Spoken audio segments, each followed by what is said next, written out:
ఇది మీరు వినకపోతే చాలా నష్టపోతారు మరి.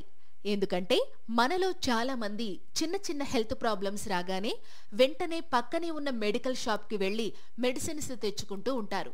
కానీ ఈసారి మీరు అక్కడికి కాకుండా మీ ఇంట్లో ఉండే వంటగదిలోకి వెళ్ళండి. అక్కడ ఉండే వెల్లుల్లి ఫుడ్ పాయిజన్ను తగ్గించి ఇమ్యూనిటీని పెంచడంలో సహాయపడుతుంది. ఇక జలుబు దగ్గు వంటి వాటిని తగ్గించడంలో తేనె చక్కగా ఉపయోగపడుతుంది. వాము తింటే అజీర్తి, గ్యాస్ లాంటి జీర్ణ సమస్యలు తగ్గుతాయి. ఇక తులసి తినడం వల్ల జలుబు దగ్గు వంటి ఇన్ఫెక్షన్లు తగ్గుతాయి. ఇంకా దాల్చిన చెక్క తినడం వల్ల నోటిపూత తగ్గుతుంది. ఇక పంటి నొప్పితో బాధపడేవాళ్లు లవంగాలను నోట్లో వేసుకుంటే ఆ నొప్పి తగ్గుతుంది.